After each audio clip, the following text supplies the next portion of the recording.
وہ اس کے لبوں سے نکاح کے الفاظ سننے کے لیے بے چین تھا۔ نعمان صاحب کی سخت نظریں بھی اسی پر تھیں۔ ارم نے لرزتے ہوئے اپنے والد کی طرف دیکھا، پھر حارث کی طرف، اور بالآخر اس نے سر جھکا کر اپنی شکست تسلیم کر لی۔ قبول ہے۔ اس کے منہ سے یہ الفاظ نکلے تو گویا اس کی سانسیں ٹوٹ گئیں۔ جیسے ہی نکاح کے کاغذات پر دستخط ہوئے، حال میں مبارکباد کی آوازیں گونجنے لگیں۔ حارث کے ہونٹوں پر ایک ایسی شیطانی مسکراہٹ ابھری جس سے ارم کی روح تک کانپ گئی۔ وہ اب ایک ایسا بندھن بن چکی تھی جسے توڑنا موت سے زیادہ مشکل تھا۔ اس کی خوبصورتی جو اس وقت اپنے عروج پر تھی، اب اس کی اپنی زندگی کی قید کی علامت بن چکی تھی۔ نکاح کی تمام رسومات بالآخر اپنے اختتام کو پہنچی تھیں۔ مہمان رخصت ہو چکے تھے اور گھر میں ایک بوجھل سی خاموشی چھا گئی تھی۔ رسم کے مطابق ارم کو سجا سنوار کر حارث کے کمرے میں بھیج دیا گیا تھا۔ وہ سرخ روسی لباس میں بیٹھ کے کونے میں سمٹی بیٹھی تھی۔ اس کے ہاتھوں کی مہندی کا رنگ رات کے اس پہر میں مزید گہرا اور سیاہ لگ رہا تھا، جیسے اس کی تقدیر کا رنگ ہو۔ وہ خاموش تھی، لیکن اس کی آنکھوں سے گرنے والے آنسو اس کے کرب کی داستان سنا رہے تھے۔ وقت گزرتا گیا۔ دیوار پر لگی گھڑی کی ٹک ٹک اس کے دل کی دھڑکنوں کو تیز کر رہی تھی۔ رات کے 2 بج چکے تھے۔ کمرے میں موجود خوشبو جو کبھی اسے پسند تھی، اب اسے دم گھٹنے پر مجبور کر رہی تھی۔ وہ اسی طرح بیڈ پر بیٹھی روتی رہی۔ اس کا ہر آنسو اس کے ٹوٹے ہوئے خوابوں کی گواہی دے رہا تھا۔ کمرے کے باہر سے قہقہوں اور ہنسی کی آوازیں آ رہی تھیں۔ حارث اپنے دوستوں کے ساتھ محفل جمائے بیٹھا تھا۔ اس کے لیے یہ ایک فتح کا جشن تھا، جبکہ ارم کے لیے یہ اس قید کا پہلا مرحلہ تھا۔ پھر اچانک کمرے کے دروازے پر دستک ہوئی اور ایک بھاری قدموں کی چاپ سنائی دی۔ دروازہ کھلا اور حارث اندر داخل ہوا۔ کمرے میں داخل ہوتے ہی اس نے دروازہ اندر سے بند کر دیا، جس کی آواز ارم کے اعصاب پر ہتھوڑے کی طرح لگ رہی تھی۔ حارث نے کمرے کے بیچوں بیچ کھڑے ہو کر ارم کو دیکھا، جو ابھی بھی سرخ سر جھکائے رو رہی تھی۔ وہ آہستہ آہستہ چلتا ہوا بیڈ کی طرف بڑھا۔ اس کے جوتوں کی آواز کمرے کے سناٹے کو چیر رہی تھی۔ ارم کا جسم لرز اٹھا۔ اس نے اپنے آپ کو مزید سمیٹ لیا۔ جب حارث بیڈ کے قریب پہنچا تو اس نے ارم کے چہرے پر پڑا ہوا گھونگھٹ ایک جھٹکے سے ہٹا دیا۔ ارم کا چہرہ آنسوؤں سے بھیگا ہوا تھا۔ حارث نے ایک فاتحانہ مسکراہٹ کے ساتھ ارم کی طرف دیکھا، جس میں اس کا خوف، اس کی بے بسی اور اس کی بربادی کا مکمل ادراک شامل تھا۔ حارث نے ارم کے قریب آ کر اس کی ٹھوڑی سے پکڑا اور سر اٹھاتے ہوئے فاتحانہ انداز میں کہا، کیا ہوا؟ تم تو لڑنے کے لیے آئی تھی، لیکن دیکھو آج تم میری ملکیت بن کر میرے ہی کمرے میں بیٹھی ہو، اور بہت جلد میں تمہیں اس گھر اور سب سے دور لے جاؤں گا جہاں صرف میں اور تم ہوں گے۔ حارث کے چہرے پر ایک عجیب سی مسکراہٹ تھی، جبکہ ارم اس کے سامنے ساکت تھی۔ اس نے کچھ نہیں کہا، بس اپنا چہرہ جھکائے رکھا، جبکہ اس کی آنکھوں سے گرم آنسو مسلسل بہہ کر اس کے گالوں کو بھگو رہے تھے۔ حارث نے اچانک اس کا ہاتھ چھوڑ کر اسے خود سے دور جھٹکا اور ایک گہری سانس لی۔ چینج کرو اور سو جاؤ، وہ غصے سے کہتا ہوا خود ڈریسنگ روم میں بند ہو گیا۔ ارم نے حیرت سے اسے جاتے ہوئے دیکھا۔ وہ سمجھ نہیں پا رہی تھی کہ آخر اسے ہوا کیا تھا۔ جو شخص اب تک غصے میں تھا، وہ اچانک ڈریسنگ روم کی طرف کیوں چلا گیا؟ خاموشی سے وہ اٹھی، اپنا جوڑا نکالا اور واش روم میں بند ہو گئی۔ فریش ہونے کے بعد وہ آ کر بستر پر لیٹ گئی اور تھکن اور صدمے کے باعث جلد ہی نیند کی وادیوں میں اتر گئی۔ ارم کے سو جانے کے بعد حارث کمرے میں واپس آیا۔ وہ خاموشی سے بیڈ کے پاس آیا اور ارم کو سوتا ہوا دیکھ کر اس کے بالکل قریب آ کر لیٹ گیا۔ اس نے اپنا ہاتھ ارم کے چہرے پر رکھا اور اسے غور سے دیکھنے لگا۔ اس کی آنکھوں میں وحشت نہیں بلکہ ایک عجیب سی تڑپ تھی۔ بہت محبت کرتا ہوں میں تم سے، اتنی کہ میں خود کو مار دوں، اس نے سرگوشی میں کہا، لیکن تمہیں اپنی دسترس میں لانے کے لیے مجھے یہ سختی اختیار کرنی پڑی تھی، کیونکہ تم آسانی سے ماننے والی عورت ہو ہی نہیں۔ وہ اس کے چہرے پر آئے بکھرے بالوں کو پیچھے ہٹا کر بولتا رہا۔ اس نے ارم کی پیشانی پر محبت کا پہلا بوسہ دیا، گویا اپنے جرم کی مہر ثبت کر رہا ہو۔ پھر اسے اپنے حصار میں لے کر سونے کی کوشش کرنے لگا۔ وہ بار بار آنکھیں کھول کر اسے دیکھتا۔ اپنے پہلو میں اپنی پسندیدہ عورت کو پا کر بھی وہ اپنے جذبات سخت کنٹرول کیے ہوئے تھا۔ بالآخر اس نے اپنے لب بھینچے اور اپنی آنکھیں موند کر سونے کی کوشش کرنے لگا۔ وہ جلد ہی وہ بھی نیند کی وادیوں میں اتر گیا۔ اگلی صبح جب ارم کی آنکھ کھلی تو کمرے میں ہلکی سی دھوپ بکھری ہوئی تھی۔ اس نے پہلو بدلا مگر بیڈ پر وہ اکیلی تھی۔ حارث وہاں موجود نہیں تھا۔ وہ اٹھ کر واش روم گئی اور خود کو فریش کیا تاکہ اپنے چہرے سے رات بھر کے رونے کے نشانات مٹا سکے۔ جب وہ واپس کمرے میں آئی تو سامنے کا منظر دیکھ کر ٹھٹک گئی۔ حارث کمرے میں موجود تھا اور ایک چھوٹی سی میز پر ناشتے کی ٹرے سجا کر بیٹھا تھا۔ وہ خاموشی سے پلیٹوں کو ترتیب دے رہا تھا۔ ارم اسے حیرت اور الجھن سے دیکھتی رہی۔ یہ سب کچھ اس کے لیے بالکل غیر متوقع تھا۔ اس نے غصے سے بھرپور لہجے میں کہا، تمہیں میرے لیے یہ سب کچھ کرنے کی کوئی ضرورت نہیں ہے، مجھے تمہارا یہ دکھاوا نہیں چاہیے۔ حارث نے کوئی جواب نہیں دیا۔ اس کے چہرے پر وہی پراسرار مسکراہٹ تھی جو ارم کو اندر تک بے چین کر دیتی تھی۔ اس نے کرسی کی طرف اشارہ کیا اور نرم لہجے میں بولا، ناشتہ کر لو، تمہارا غصہ مجھ سے ہے، ناشتے سے نہیں، اسے ٹھنڈا مت ہونے دو۔ ارم نے لاچاری اور کرب کے ملے جلے احساس کے ساتھ ناشتہ کیا۔ وہ حارث کے ساتھ ایک لمحہ بھی مزید نہیں گزارنا چاہتی تھی۔ ناشتہ ختم ہوتے ہی اس نے حارث کو مکمل طور پر نظر انداز کیا اور کمرے سے باہر نکل گئی۔ حارث بس اسے جاتا ہوا دیکھتا رہا۔ ارم سیدھی اپنے والد نعمان صاحب کے پاس گئی جو لاؤنج میں بیٹھے اخبار پڑھ رہے تھے۔ اس نے اپنے باپ کے قریب جا کر ان کے کندھے پر سر رکھ دیا جیسے وہ اپنے کھوئے ہوئے تحفظ کو دوبارہ ڈھونڈ رہی ہو۔ تھوڑی ہی دیر گزری تھی کہ حارث بھی وہاں آ گیا اور ایک صوفے پر اطمینان سے بیٹھ گیا۔ تبھی حارث کی والدہ بھی وہاں آ پہنچی۔ بیگم نصرت نے بات شروع کی، حارث بیٹا، تم یہاں کیا کر رہے ہو؟ تمہارے بابا ابھی بس پہنچنے ہی والے ہیں، ہم یہاں نعمان بھائی کے ساتھ وقت گزارنا چاہتے ہیں۔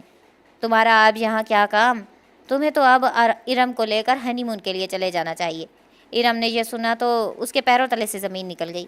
اس نے فوراً انکار میں سر ہلایا، خالہ مجھے کہیں نہیں جانا، میں یہاں بابا کے پاس رہنا چاہتی ہوں۔ بیگم نصرت کی آنکھوں میں سختی آ گئی۔ یہ کیسی ضد ہے ارم؟ تم دونوں کی ابھی شادی ہوئی ہے، یہ گھومنے پھرنے کے دن ہے۔ نعمان بھائی آپ ہی سمجھائیں اسے، یہ کیا طریقہ ہے؟ نعمان صاحب جو اب تک خاموش تھے انہوں نے ارم کی طرف دیکھا اور سنجیدگی سے کہا، ارم بیٹا، خالہ ٹھیک کہہ رہی ہیں، ابھی تمہارے نئے رشتے کی شروعات ہے، تمہیں حارث کے ساتھ جانا چاہیے، یہ وقت دوبارہ نہیں آئے گا۔ والد کے اصرار اور خالہ کے غصیلے لہجے نے ارم کو مزید بولنے کا موقع نہ دیا۔ وہ بے بس ہو کر رہ گئی تھی۔ اس نے نہ چاہتے ہوئے بھی حارث کے ساتھ جانے کے لیے تیار ہونا پڑا، جبکہ حارث کے چہرے پر ایک فاتحانہ مسکراہٹ کھیل رہی تھی۔ اسے معلوم تھا کہ اب ارم اس کے حساب سے مزید دور نہیں رہ سکے گی۔ گھر میں ہنی مون کے لیے جانے کی تیاریاں زور و شور سے جاری تھیں۔ ارم کا دل تو نہیں تھا، مگر باپ کے حکم اور خالہ کی سختی نے اسے مجبور کر دیا تھا۔ وہ ایک بہروز سی کیفیت میں اپنا سامان پیک کر رہی تھی۔ جب وہ ایئرپورٹ پہنچی اور پھر جہاز میں بیٹھی تو اس کا چہرہ کسی پتھر کی طرح سپاٹ تھا۔ حارث نے خاموشی توڑنے کی کئی بار کوشش کی، کبھی وہ کسی بات پر مسکرا کر ارم سے رائے مانگتا، کبھی سفر کی سہولت کے بارے میں پوچھتا، لیکن ارم کا رد عمل وہی تھا۔ وہ اسے سختی سے جھٹک دیتی، کبھی منہ پھیر لیتی اور کبھی بہت تلخ اور سخت جملے بول کر اسے خاموش کروا دیتی۔ مجھ سے بات کرنے کی کوشش مت کریں، آپ کو معلوم ہے کہ میں آپ سے کتنی نفرت کرتی ہوں، ارم نے جہاز کی سیٹ سے بیٹھتے ہوئے کرخت لہجے میں کہا۔ حارث اس کے جواب میں کچھ نہیں کہتا، بس ایک گہری نظر ڈال کر خاموش ہو جاتا۔ ارم کو اس کی یہ خاموشی حیران بھی کر رہی تھی اور بے چین بھی۔ اسے یاد تھا کہ شادی سے پہلے حارث کتنا منہ پھٹ اور غصیلا تھا، وہ ہر بات کا جواب دیا کرتا تھا، مگر آج وہ اس کے تلخ جملے ایسے سہ رہا تھا جیسے کسی نے اسے کوئی سبق پڑھا دیا ہو۔ ارم سوچتی، آخر یہ بدل کیوں گیا ہے، یہ مجھ سے لڑ کیوں نہیں رہا؟ لیکن پھر وہ ان خیالات کو جھٹک دیتی، شاید یہ بھی اس کی کوئی نئی چال ہوگی۔ وہ لوگ ملک سے باہر اس شہر پہنچ گئے جہاں حارث کے والد اپنے کاروبار اور رہائش کے سلسلے میں مقیم تھے۔ وہ ایک شاندار اور وسیع و عریض گھر تھا جہاں حارث اپنے والدین کے ساتھ رہا کرتا تھا، مگر ارم کے لیے یہ سب اجنبی تھا۔ گھر پہنچ کر ارم اپنے کمرے میں چلی گئی اور اپنے بیگ سے اپنا ڈریس اور ضروری سامان نکالنے لگی۔ اس نے خود کو حارث سے دور رکھنے کا تہیہ کر دیا تھا۔ وہ ابھی اسی کشمکش میں تھی کہ حارث دروازے پر کھڑا اسے دیکھ رہا تھا۔ اس بار بھی حارث نے بس ایک پرسکون نظر اس پر ڈالی اور کمرے سے باہر چلا گیا۔ ارم کو اس کا یہ بدلتا ہوا روپ مزید الجھن میں ڈال رہا تھا۔ وہ سوچنے لگی کہ کیا یہ واقعی بدل چکا ہے یا یہ اس کی اس نئی زندگی کا کوئی گہرا اور خوفناک منصوبہ ہے جسے وہ ابھی سمجھنے سے قاصر ہے۔ وہ حارث سے بچنے کے لیے خود کو کمرے کے کاموں میں، گھر کے کاموں میں مصروف کرنے لگی تاکہ اس سے بات کرنے کا کوئی موقع ہی نہ ملے۔ حارث نے خاموشی سے اپنے اور ارم کے لیے کھانا بنایا۔ ارم کھانا تیار ہے، آ جاؤ، حارث نے پکارا۔ ارم کمرے سے باہر آئی اور حارث کی طرف دیکھے بنا ہی ڈائننگ ٹیبل پر بیٹھ گئی تھی۔ وہاں موت سی خاموشی تھی، سردی کے باعث دونوں کی سانسیں گہری ہو رہی تھیں۔ ڈائننگ ٹیبل پر کھانا لگا ہوا تھا۔ ارم میز پر بیٹھی تھی مگر ایک مورت کی طرح چمچ ہلا رہی تھی، اس کا دھیان بالکل بھی کھانے میں نہیں تھا۔ حارث اس کے مقابل بیٹھا اسے دیکھ رہا تھا۔ اس نے ایک بار پھر کوشش کی، ارم کچھ کھا لو ورنہ طبیعت خراب ہو جائے گی۔ ارم نے اپنی نظریں اٹھائیں اور ایک سرد لہجے میں کہا، اگر آپ کو میری اتنی ہی فکر ہے تو مجھے اس گھر سے نکال دیں یا مجھے اکیلا چھوڑ دیں۔ یہ کھانا، یہ پیار، یہ سب ڈرامہ نہ کریں۔ آپ نے تو لفظ بھائی کا بھی پاس نہ رکھا، جو لڑکی آپ کو بھائی بولتی تھی اسی سے نکاح کر لیا، شرم آنی چاہیے آپ کو۔ حارث نے ایک لمبی سانس لی، چمچ پلیٹ پہ رکھا اور خاموشی سے اپنی کرسی کھینچ کر اٹھ گیا۔ وہ جانتا تھا کہ اس وقت کوئی بھی بات کرنا فضول ہے۔ ارم نے بھی مزید کچھ نہیں کہا اور غصے سے بھری ہوئی سیدھی اپنے کمرے میں چلی گئی۔ کچھ دیر بعد حارث اپنے کمرے میں آیا۔ اس نے دیکھا ارم دیوار کی طرف منہ کر کے لیٹی ہوئی تھی۔ حارث بغیر کوئی شکایت کیے ایک طرف لیٹ گیا اور اپنی آنکھیں موند لی۔ کمرے میں صرف ان کی سانسوں کی آواز تھی جو ان کے درمیان موجود خلیج کو مزید گہرا کر رہی تھی۔ اگلی صبح سورج کی کرنیں کمرے میں داخل ہوئیں تو حارث پہلے ہی جاگ چکا تھا۔ وہ تیار تھا اور ارم کو بیڈ پر سوتا ہوا دیکھ رہا تھا۔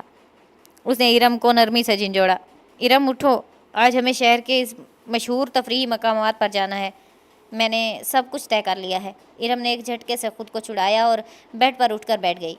اس کے چہرے پر نیند سے زیادہ غصہ تھا۔ آپ کو میری بات سمجھ نہیں آتی کیا؟ آپ کو صاف صاف کہا تھا کہ مجھ سے دور رہیں۔ آپ کو یہ زبردستی کرنے کی عادت کب چھوٹے گی؟ حارث نے اپنی مسکراہٹ برقرار رکھی، حالانکہ اس کی آنکھوں میں تکلیف تھی۔ بدتمیزی کرنے سے کچھ نہیں بدلے گا ارم، تمہیں تیار ہونا پڑے گا، یہ سب تمہارے لیے ہی کر رہا ہوں۔ آپ بہت گھٹیا انسان ہیں، ارم چلائی۔ اس نے پاس پڑا پانی کا گلاس اٹھا کر فرش پر دے مارا۔ میں نہیں جاؤں گی چاہے کچھ بھی ہو جائے۔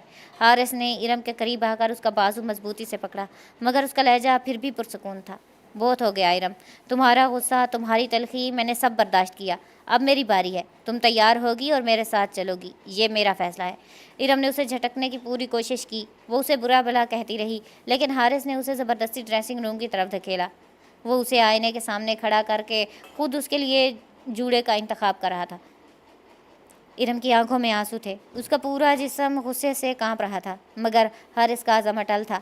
اس نے ارم کے لیے خود زیورات نکالے اور اسے تیار ہونے پر مجبور کیا۔ جب ارم تیار ہو کر باہر نکلی تو وہ پہلے سے بھی زیادہ حسین لگ رہی تھی، مگر اس کی آنکھوں کی آگ نے اس حسن کو ایک عجیب سا خنک دے دیا تھا۔ حارث نے اس کا ہاتھ تھاما۔ ارم نے اسے جھٹکنا چاہا، مگر حارث نے اس بار اس کا ہاتھ سختی سے اپنی گرفت میں لیا تھا۔ وہ اسے لے کر گاڑی کی طرف بڑھا، جبکہ ارم کے لبوں پر اب بھی حارث کے لیے نفرت کے الفاظ تھے، جنہیں وہ دبے لہجے میں مسلسل دہرائے جا رہی تھی۔ شہر کے سب سے پوش اور مہنگے ریسٹورنٹ کے اندر ماحول کافی پرسکون تھا۔ چھت سے لٹکتی ہوئی مدھم روشنیاں میز پر پڑے کرسٹل کے برتنوں سے ٹکرا کر ایک عجیب سی چمک پیدا کر رہی تھی۔ وہاں ہلکی سی وائلن کی دھن چل رہی تھی۔ ارم میز کے کنارے پر کرسی کا سہارا لیے بیٹھی تھی۔ اس کا سراپا، اس کی اداسی اور اس کے چہرے پر موجود وہ بیزاری، ہر چیز حارث کو ایک گہری چوٹ پہنچا رہی تھی۔ حارث، جو اس وقت سفید قمیص میں ملبوس تھا، بار بار اپنی نظریں ارم پر ڈال رہا تھا، اس امید میں کہ شاید اس کا چہرہ کچھ نرم پڑ جائے، مگر ارم کی نگاہیں کھڑکی کے باہر گزرتی گاڑیوں پر جمی تھیں۔ ارم، کیا تم کچھ اور آرڈر کرنا چاہو گی؟ شاید تمہیں یہ کھانا پسند نہ آیا ہو، حارث نے اپنی آواز کو جتنا ممکن ہو سکا نرم رکھتے ہوئے پوچھا۔ ارم نے کوئی جواب نہیں دیا، صرف ایک سرد آہ بھری۔ حارث نے اپنے آپ کو سمجھایا، صبر حارث، یہ سب وقت کی بات ہے، اسے وقت دو۔ اس نے ایک لمحے کے لیے سوچا کہ شاید کچھ ٹھوس اقدامات کی ضرورت ہے۔ وہ کرسی سے اٹھا اور کچھ کہے بنا ریسٹورنٹ کے مرکزی دروازے کی طرف بڑھ گیا۔ ارم نے اس کے جانے کو نوٹ کیا، مگر اس کی آنکھوں میں تجسس نہیں بلکہ صرف لاتعلقی تھی۔ تقریباً 10 منٹ گزرے۔ حارث واپس لوٹا تو اس کے ہاتھوں میں سرخ گلابوں کا ایک بہت بڑا گلدستہ تھا۔ اس گلدستے کی خوشبو ریسٹورنٹ کی فضا میں پھیل گئی۔ اس نے بڑی عقیدت سے وہ گلدستہ اپنی میز پر رکھا اور ایک بار پھر ارم کے مقابل آ کر بیٹھ گیا۔ ریسٹورنٹ کے دوسرے کونوں میں بیٹھے لوگ اب متوجہ ہو رہے تھے۔ کچھ لڑکیاں کانا پھوسی کر رہی تھیں۔ حارث نے گلدستے کو ارم کی طرف سرکایا۔ اس کی آنکھوں میں ایک التجا تھی۔ ارم، میں جانتا ہوں کہ تم مجھے کبھی اس طرح نہیں دیکھ سکیں گی جیسے میں تمہیں دیکھتا ہوں، لیکن کیا ہم ایک نیا صفحہ نہیں کھول سکتے؟ تم میری زندگی ہو اور میں تمہیں اس طرح روتے ہوئے نہیں دیکھ سکتا، پلیز اسے قبول کر لو۔ حارث کے الفاظ میں ایک سچی تڑپ تھی، مگر ارم کے لیے وہ الفاظ محبت کے نہیں تھے۔ اس کے کانوں میں حارث کی وہی باتیں گونجنے لگی جو اس نے شادی سے پہلے کی تھیں۔ اسے وہ دن یاد آیا جب اس کا باپ اسے زبردستی اس شخص کے حوالے کر رہا تھا۔ اسے وہ رات یاد آئی جب حارث نے اس کی عزت کو پامال کرنے کا سوچا تھا۔ غصے کا ایک لاوا اس کے اندر ابل پڑا۔ محبت؟ ارم کے لبوں پر ایک طنزیہ مسکراہٹ آئی۔ وہ دھیرے سے اٹھی اور اس کی حرکت میں ایک ایسی درندگی تھی جو حارث کو بھی ہلا کر رکھ گئی تھی۔ اس نے گلدستے کو مضبوطی سے تھاما اور پھر پوری قوت کے ساتھ اسے فرش پر دے مارا۔ دھڑام!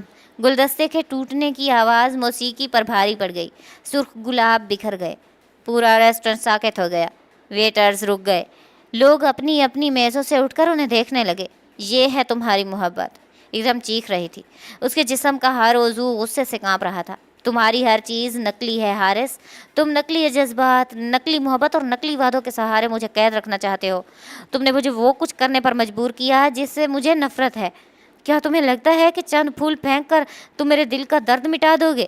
تم ایک وحشی ہو اور ہمیشہ رہو گے۔ لوگ اب ویڈیو بنا رہے تھے۔ حارث کے چہرے کا رنگ پیلا پڑ گیا تھا۔ اس کے لیے شرمندگی سے زیادہ یہ دکھ تھا کہ ایرم اسے اس طرح سب کے سامنے ذلیل کر رہی تھی۔ اس کے گرد و پیش میں موجود لوگ اسے ایک ظالم شوہر کی نظر سے دیکھ رہے تھے۔ حارث نے اپنی آنکھیں بند کر لی۔ وہ جانتا تھا کہ اگر اس نے اس وقت زبان کھولی تو بات بگڑ جائے گی۔ وہ خاموشی سے اٹھا۔ اس نے اپنی جیب سے بل ادا کرنے کے لیے پیسے نکالے، جبکہ ایرم وہاں سے دوڑ چکی تھی۔ وہ سڑک پر نکل آئی۔ باہر ٹھنڈی ہوا چل رہی تھی، لیکن اس کے اندر کی آگ ٹھنڈی نہیں ہو رہی تھی۔ وہ بھاگ رہی تھی۔ اس کا عروسی لباس اب بھی اس کے ذہن میں ایک بوجھ تھا۔ حارث اس کے پیچھے تھا۔ وہ اسے روکنے کی کوشش کر سکتا تھا، وہ اسے زبردستی گاڑی میں بٹھا سکتا تھا، مگر اس نے ایسا نہیں کیا۔ وہ بس اس کے پیچھے ایک فاصلے پر چل رہا تھا۔ وہ ایک پارک کے قریب جا کر رک گئی۔ اس کے قدم لڑکھڑا رہے تھے۔ حارث نے قریب پہنچ کر اسے پکارا، ایرم رک جاؤ، لوگ دیکھ رہے ہیں۔ تم کیوں خود کو اور مجھے اس طرح رسوا کر رہی ہو؟ ایرم مڑی، اس کی آنکھوں میں نفرت کے آنسو تھے۔ رسوا؟ میں نہیں، تم رسوا کر رہے ہو۔ تم نے مجھے اس حال تک پہنچایا ہے۔ اگر تمہارے اندر تھوڑی سی بھی غیرت ہے تو مجھے گھر چھوڑ دو، مجھے تمہارے ساتھ ایک لمحہ بھی نہیں گزارنا۔ حارث اس کے سامنے آ کر کھڑا ہو گیا۔ اس کی نظریں نیچی تھیں، وہ اب بھی خاموش تھا۔ اسے لگ رہا تھا کہ اس کی ہر بات، ہر دلیل ایرم کے غصے کے سامنے ریت کی دیوار ہے۔ اس نے ایک گہری سانس لی اور بہت آہستہ سے بولا، ٹھیک ہے، اگر میری موجودگی تمہیں اتنی تکلیف دیتی ہے تو میں دور چلا جاتا ہوں، لیکن یاد رکھنا ایرم، میں تمہاری حفاظت کے لیے ہمیشہ تمہارے پیچھے رہوں گا۔ حارث مڑا اور اپنی گاڑی کی طرف چلا گیا۔ ایرم وہیں سڑک کے کنارے کھڑی رہی۔ اس کا دل زور زور سے دھڑک رہا تھا۔ وہ خود بھی نہیں جانتی تھی کہ اس نے کیا کیا، مگر اسے سکون ملا تھا۔ حارث کے جانے کے بعد اسے اپنی تنہائی کا احساس ہوا اور اچانک اس کے اندر کا سارا غصہ آنسوؤں کی شکل میں بہہ نکلا۔ وہ وہاں فٹ پاتھ پر بیٹھ گئی اور رات کے سناٹے میں اسے صرف اپنی سسکیاں سنائی دے رہی تھیں۔ حارث گاڑی میں بیٹھ کر اسے دیکھ رہا تھا۔ اس کا دل کر رہا تھا کہ وہ باہر نکلے اور اسے گلے لگا لے، لیکن اسے معلوم تھا کہ ایرم ابھی اس کے لیے تیار نہیں۔ وہ اپنی گاڑی کو سٹارٹ کر کے تھوڑے فاصلے پر کھڑا ہو گیا تاکہ وہ ایرم کو اکیلا دیکھ سکے۔ رات گہری ہو رہی تھی، سڑک پر ٹریفک کم ہو گئی تھی۔ ایرم اب آہستہ آہستہ چلنا شروع ہو چکی تھی۔ حارث کی گاڑی آہستہ آہستہ اس کے ساتھ چل رہی تھی۔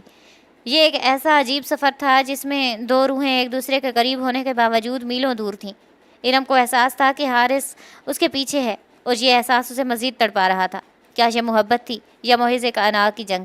ایرم کو اس سوال کا جواب نہیں معلوم تھا، مگر وہ جانتی تھی کہ جس لمحے اس نے وہ گلدستہ پھینکا تھا، اس نے اپنے اور حارث کے درمیان ایک ایسی دیوار کھڑی کر دی تھی جسے گرانا اب ناممکن تھا۔ وہ دونوں آخر کار گھر پہنچے۔ ایرم بھی بغیر کچھ بولے اپنے کمرے میں چلی گئی۔ وہ رات ایک بار پھر خاموشی، آنسوؤں اور حارث کی اس تڑپ کے نام رہی جو اسے ایرم کے کمرے کے باہر کھڑا کر دیتی تھی، مگر اندر جانے کی ہمت نہیں دیتی تھی۔ وقت کا کام تھا گزرنا اور وہ گزرنے لگا تھا۔ حارث ایرم کی ہر چھوٹی بڑی ضرورت کا حد سے زیادہ خیال رکھنے لگا تھا۔ صبح ناشتے کی میز سے لے کر رات کو سوتے وقت تک حارث کی نگاہیں ایرم کی ہر حرکت پر مرکوز رہتی۔ کبھی وہ اسے پسندیدہ پھول لا کر دیتا، کبھی باہر گھومتے ہوئے اس کا آرام کا خیال رکھتا، کبھی اسے ٹھنڈ سے بچانے کے لیے خود اپنی چادر اس کے کندھوں پر ڈال دیتا۔ وہ ہر ممکن کوشش کرتا کہ ایرم کے ہونٹوں پر مسکراہٹ آ سکے، مگر ایرم کا رویہ اب بھی یک بستہ تھا۔ وہ حارث کی موجودگی میں ابھی اسے غیر محسوس کر دیتی۔ نہ وہ اس سے بات کرتی، نہ اس کی طرف دیکھتی اور نہ ہی اس کے لیے کیے گئے کسی کام پر شکریہ ادا کرتی۔ وہ کمرے میں ہوتی مگر جیسے وہاں کوئی موجود ہی نہ ہوا۔ لیکن ایرم کے اس رویے نے ایک ایسی کیفیت پیدا کر دی تھی جو خود ایرم کے لیے ناقابل فہم تھی۔ شادی کے ابتدائی دنوں میں جب وہ حارث سے نفرت کرتی تھی تو اسے حارث کی وہ نظریں جو ہر وقت اس کے تعاقب میں رہتی تھیں بری لگتی تھیں۔ اسے یاد تھا کہ جب وہ آئینے کے سامنے کھڑی ہوتی یا لاؤنج میں بیٹھی ہوتی تو اسے حارث کی تپتی ہوئی نگاہیں اپنے پشت پر محسوس ہوتی تھیں۔ وہ نظریں اسے ایک عجیب سی الجھن میں مبتلا کر دیتی تھیں، مگر سچ تو یہ تھا کہ وہ ان نظروں میں موجود توجہ کو اندر ہی اندر انجوائے بھی کرتی تھی۔ اسے یہ محسوس ہوتا تھا کہ کوئی ہے جو اسے اتنی شدت سے چاہتا ہے۔ تب وہ فوراً اپنے اس خیال کو جھٹک دیتی اور خود کو کہتی کہ یہ سب ایک وحشی کا غرور ہے۔ محبت نہیں ہے، مگر اب حالات الٹ چکے تھے۔ حارث نے اپنی نظریں ہٹا لی تھیں۔ وہ اب ارم کو ویسے نہیں دیکھتا تھا۔ وہ اب بھی خیال تو رکھتا تھا، مگر اس کی نگاہوں میں وہ ملکیت والی شدت اور وہ بے چین چاہت غائب ہو چکی تھی۔ وہ اب ارم کے سامنے سے ایسے گزر جاتا جیسے وہ وہاں موجود ہی نہ ہو۔ یہ عدم موجودگی ارم کے لیے ایک نئی اور عجیب تکلیف بن چکی تھی۔ اب جب حارث سے اسے نہیں دیکھتا تھا تو ارم کو کمرے میں ایک خالی پن سا محسوس ہوتا تھا۔ اسے وہ بھاری پن، وہ خاموشی، توجہ جو کبھی اسے قید لگتی تھی، اب کہیں نہ کہیں محسوس ہونے لگی تھی۔ اسے لگتا کہ حارث اب اس سے نظر انداز کر رہا ہے، اور یہ نظر انداز کیا جانا اس کے غرور کو ایک گہری ٹھیس پہنچا رہا تھا۔ وہ خود سے لڑتی، تمہیں کیا ہوا ہے ارم؟ یہی تو تم چاہتی تھی کہ وہ تمہیں تنگ کرنا چھوڑ دے۔ اب وہ تم پر توجہ نہیں دے رہا تو تمہیں برا کیوں لگ رہا ہے؟ مگر اس کا دل اس دلیل کو ماننے سے انکاری تھا۔ رات کو جب حارث بستر کے دوسرے کونے پر لیٹ جاتا اور اپنی آنکھیں بند کر لیتا تو ارم دیر تک اسے دیکھتی رہتی۔ وہ چاہتی تھی کہ حارث مڑ کر اسے دیکھے جیسے وہ پہلے دیکھتا تھا۔ وہ چاہتی تھی کہ اسے وہی پرانی شدت سے گھورے، تاکہ وہ پھر سے اسے جھڑک سکے، تاکہ وہ پھر سے اس کے خلاف لڑ سکے۔ حارث کا وہ نہ دیکھنا اسے ایک ایسی خاموشی سزا دے رہا تھا جس کا ذکر وہ کسی سے نہیں کر سکتی تھی۔ وہ اب بھی اس کے سامنے اکھڑی اکھڑی رہتی، لیکن اندر ہی اندر اسے اس بدلتے ہوئے حارث کی کمی بری طرح ستانے لگی تھی۔ وہ اپنی اس تکلیف کو اپنی اناک کے نیچے دبا کر رکھتی، مگر اس کی آنکھوں میں اب وہ نفرت نہیں بلکہ ایک عجیب سی کسک اور تڑپ پیدا ہونے لگی تھی، جسے وہ خود بھی نہیں سمجھ پا رہی تھی۔ حارث کی خاموشی اس کی بے رخی بن کر ارم کے دل پر دستک دے رہی تھی، اور یہ دستک اسے پاگل کر رہی تھی۔ گھر کا ماحول اس وقت ایک عجیب کشمکش کی زد میں تھا، جب حارث کی ایک پرانی دوست سارہ اچانک ان سے ملنے چلی آئی۔ سارہ کا انداز مغربی تہذیب میں رچا ہوا تھا۔ وہ لاؤنج میں صوفے پر حارث کے ساتھ بالکل قریب ہو کر بیٹھ گئی تھی۔ ان کی ہنسی مذاق اور دوستانہ غربت، جس میں گلے ملنا اور ہاتھ ملانا شامل تھا، ارم کے لیے کسی تازیانے سے کم نہیں تھا۔ ارم ایک کونے میں بیٹھی یہ سب دیکھ رہی تھی۔ اس کے اندر جلن کی ایک ایسی آگ بھڑک رہی تھی جسے وہ چھپا نہیں پا رہی تھی۔ اس کا دل چاہ رہا تھا کہ وہ اٹھے اور سارہ کو وہاں سے دھکا دے دے، مگر اس نے اپنے غصے کو دانت پیس کر ضبط کیا۔ سارہ کے جانے کے بعد ارم کا صبر کا بندھن ٹوٹ گیا۔ وہ تیزی سے حارث کے سامنے آئی۔ اس کی آنکھیں غصے سے سرخ تھیں۔ اتنی بے شرمی! ارم دھاڑی، تمہارے پاس کوئی اخلاقیات ہیں بھی یا نہیں؟ تم اس لڑکی کے اتنے قریب ہو کر بیٹھ رہے تھے جیسے میں یہاں موجود ہی نہیں ہوں۔ تم نے باہر بھی منہ مارنا شروع کر دیا ہے۔ حارث جو اب تک خاموش تھا، اس کے چہرے پر ایک عجیب سی تلخی ابھری۔ ارم، حد میں رہو۔ وہ صرف میری ایک پرانی دوست ہے، اس کے علاوہ کچھ بھی نہیں۔ تم جانتی ہو کہ میرے دل میں تمہاری جگہ کوئی نہیں لے سکتا۔ ارم کا غصہ مزید بڑھ گیا۔ خاموش رہو، تم نے ہمیشہ مجھے دھوکہ دیا ہے۔ میں تمہیں بھائی مانتی تھی، تم نے میری عزت کے ساتھ کھیلا، نکاح کا ڈرامہ کیا۔ اب تم یہ کہہ رہے ہو کہ تم ایک گھٹیا انسان ہو۔ یہ جملہ جیسے حارث کے صبر کی آخری بندھن کو توڑ گیا۔ وہ ایک جھٹکے سے ارم کے قریب آیا اور اس کے کندھوں کو مضبوطی سے جھنجھوڑا۔ اس کے چہرے پر پہلی بار اتنی شدت کا غصہ تھا۔ بہت ہوا ارم، میں بس برداشت کر سکتا ہوں، سب برداشت کر سکتا ہوں، لیکن اپنے کردار پر انگلی اٹھانا میں برداشت نہیں کروں گا۔ حارث کی آواز گونج رہی تھی۔ سنو، میں تم سے شادی سے پہلے بھی محبت کرتا تھا۔ میرا وہ سخت رویہ، وہ جنون، سب اس لیے تھا کیونکہ میں تمہیں کسی بھی قیمت پر اپنی زندگی میں لانا چاہتا تھا۔ میں نے تمہیں پہلی بار دیکھا تھا تو تبھی سے میرے خوابوں کا حصہ بن گئی تھی۔ نکاح سے پہلے تم مجھے غلط سمجھتی رہی، وہ تمہارا قصور تھا، اور نکاح کے بعد میں نے تمہیں کبھی ایک لمحے کے لیے بھی بہن نہیں سمجھا۔ اگر تم مجھے بھائی سمجھتی تھیں تو وہ تمہارا مسئلہ تھا۔ میں نے تو تمہیں ہمیشہ اپنی پسندیدہ عورت کے روپ میں دیکھا ہے، اپنی روح سے زیادہ چاہا ہے، اور تم نے مجھے ہمیشہ ایک وحشی سمجھا۔ حارث کی آنکھوں میں درد صاف واضح تھا۔ وہ ارم کو چھوڑ کر پیچھے ہٹا اور تیز قدموں سے اپنے کمرے کی طرف بڑھ گیا۔ ارم وہیں لاؤنج میں ساکت کھڑی رہی۔ کیا یہ وہی حارث تھا جسے وہ اب تک ایک ظالم سمجھتی رہی تھی؟ کیا اس کی ساری نفرت، اس کے سارے فیصلے ایک ایسی غلط فہمی کی بنیاد پر تھے؟ اسے یقین نہیں آ رہا تھا کہ جو شخص اسے اپنی محبت کا یقین دلانے کی کوشش کر رہا تھا، اسے وہ اتنا غلط سمجھتی رہی تھی۔ وہ لرزتے قدموں کے ساتھ حارث کے کمرے کی طرف بڑھی۔ اندر حارث اپنا سامان پیک کر رہا تھا۔ اس کی حرکتوں میں ایک تھکن اور کرب تھا۔ ارم کو دیکھ کر وہ رکا اور سرد لہجے میں بولا، تمہارا شک دور ہوا۔ اب اگر تم مجھ سے دور جانا چاہتی ہو تو میں تمہیں روکوں گا نہیں۔ اپنی تیاری پکڑو، میں تمہیں پاکستان واپس چھوڑ کر آتا ہوں۔ اگر تم مجھ سے علیحدگی یا طلاق چاہتی ہو تو میں وہ بھی دینے کے لیے تیار ہوں۔ میرے لیے تمہاری خوشی، تمہاری آزادی، میری اس محبت سے زیادہ اہم ہے۔ جو میں تمہیں کبھی نہ دے سکا۔ حارث کے لہجے میں ایسی تکلیف اور ایسی شکست تھی کہ ارم کا دل چھلنی ہو گیا۔ وہ آواز جس میں ہمیشہ ایک سختی ہوتی تھی اب پگھل رہی تھی۔ ارم نے آہستہ سے قدم بڑھائے، وہ حارث کے قریب پہنچی، جس کی پشت اس کی طرف تھی۔ اس نے کانپتے ہوئے ہاتھ سے حارث کا بازو تھاما اور اسے اپنی طرف گھمایا۔ حارث کی آنکھیں سرخ تھیں۔ ارم نے اسے اپنی طرف کھینچا، اس کے آنسو حارث کے کندھے پر گر رہے تھے۔ حارث کی وہ نظریں جنہیں وہ آج تک نفرت سمجھتی رہی تھی، وہ تو دراصل اس کے لیے ایک گہری محبت اور تڑپ تھی۔ ارم نے اپنا سر اس کے سینے پر رکھا۔ اس کا غرور، اس کی انا، سب اس تکلیف کے آگے ڈھیر ہو چکے تھے۔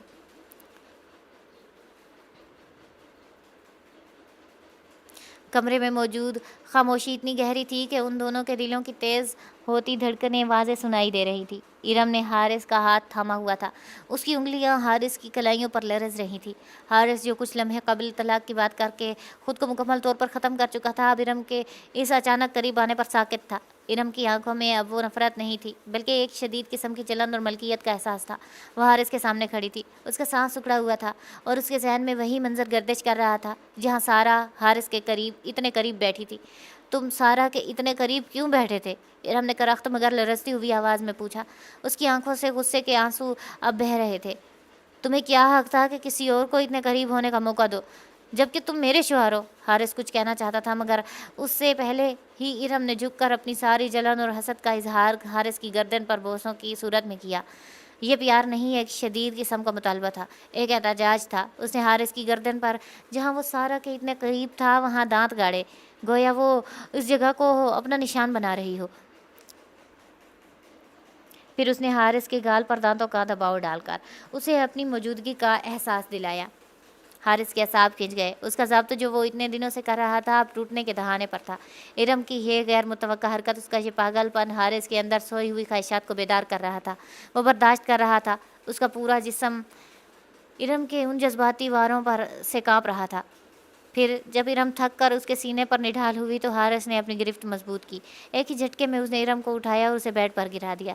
حارث اس کے اوپر جھکا، اس کی سانسیں ارم کے چہرے پر گر رہی تھیں اور اس کی آنکھوں میں ایک ایسا وحشیانہ پن تھا جو محبت اور جنون کا حسین امتزاج تھا۔ آخر کیا چاہتی ہو ارم؟ حارث کی آواز گہری اور بھاری تھی۔ تم مجھے دور کرنا چاہتی ہو، یا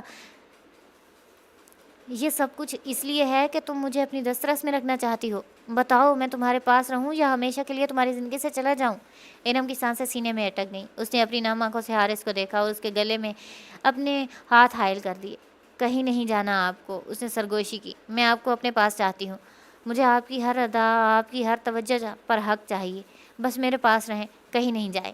حارث کے ہونٹوں پر وہ فاتحانہ مسکراہٹ ابھری جس کا ارم کو شدت سے انتظار تھا۔ اس نے وقت ضائع کیے بغیر ارم کے لبوں پر اپنے لب رکھ دیے۔ یہ بوسہ محبت کا اقرار بھی تھا اور ان تمام تلخیوں کا خاتمہ بھی جو ان کے درمیان دیوار بنی ہوئی تھی۔ ارم نے اپنا آپ حارث کے سپرد کر دیا۔ حارث کی گرفت نرم ہوئی اور پھر اس نے ارم کو اپنے حصار میں لے لیا، گویا وہ اس سے دنیا کی ہر تلخی کو دور کر دینا چاہتا ہو۔